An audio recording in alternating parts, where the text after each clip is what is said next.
Hello， 識嘅教室朋友，大家好啊！煲仔菜係咪？御寒啊，冬天咧好多時都係煲仔菜啊。咁啊，今日咧會整一個啦，香芋雞煲嘅芋頭啊，點樣去處理啦？雞點樣處理？應該會講噶啦。好，咁今日啦，整嗰隻文昌雞嗱，呢個會先鋒啦，正啊嚇！雞應該有嘅特質去有晒一個例糊炆雞啊，所以咧我就會斬一斬佢先吞啦。咁啊，雞髀咧圈咗出嚟先，雞翼亦都圈出嚟先啊。咁啊，雞翼啊喺呢度落刀啊，氹穿，哇！你睇下我有中國功底啊，係嘛？喺個價位度一出就出咗嚟啦。再喺呢度啊，落刀，成隻雞髀拎出嚟。你明白佢嗰啲位咧，見唔見個膠係嘛？你就好簡單，好容易去做噶啦。咁隻雞咧就斬咗佢啦，好似雞髀呢啲。嗱，揾個刀尾呢度食落。如果啦新入職驚嘅，咁我咪度我個位先咯。用雞尾刀尾呢個位一拍落去，咁咪搞掂咯。刀尾呢度搞掂係嘛？全部斬咗件差唔多大細嘅。咁啲雞啦都要俾味落去啦。呢度俾大半茶匙到嘅糖落去啊，一茶匙到嘅鹽落去。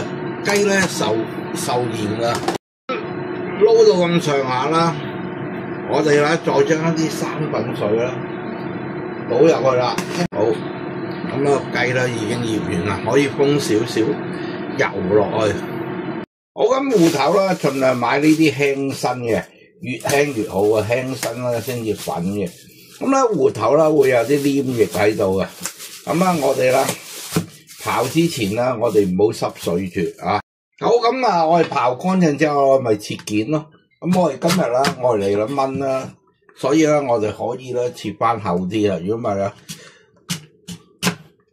佢會化啦。嗱，咁上下厚。嗱，咁喺出邊啦，啲芋頭啦就肯定走油噶啦。自己屋企啦唔需要啊，煎去啊。好，咁煎去啦，煎到咁樣金黃色啦，反一反去，兩邊煎咗就得噶啦。咁啊，煎完啦，因為炆嘅時候咧，長時間炆啦，佢唔會成嚿啦散晒。好，傳統動作啦，燒熱個鑊，將啲雞西去落去，啱鬆少少，煎下佢先。好，咁喺呢啲度啊，我哋將啲薑片咧擠落去啊，或者煎過嘅芋頭擠落去，等佢盡情吸下啲雞味啦。哇，正水啦！啲水啦要冚個芋頭，炆芋頭啦就要多啲水嘅，記咗你落滾水啊！你一定要啦，冚過啲食材啦。好，咁啊，由得去炆啦，冚翻個蓋嚇，15分鐘到啦，10零分鐘。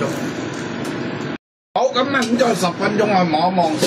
哇，收水都收得好靚啊！你睇下喺呢度啊，小心啲啊！嗰啲芋頭好滾嘅，唔好咁大力嘅。將啲椰汁倒埋落去。咁喺冬天啦，梗係啦，以一個煲仔形式上最好食啦。咁啊，有啲煲仔好似呢個咁啦，好適合啦啲小朋友啦撈飯啊咁啊。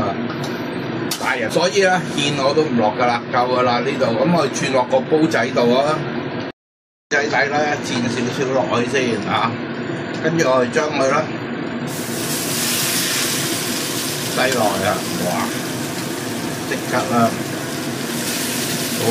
正晒。咁啊，最後尾椰汁味同埋啲芋頭味，邊度有得試啊？又一個這個冬天不太冷嘅煲仔菜，香芋雞煲咁嘅完成啦。大家中唔中意呢個香芋雞煲啊？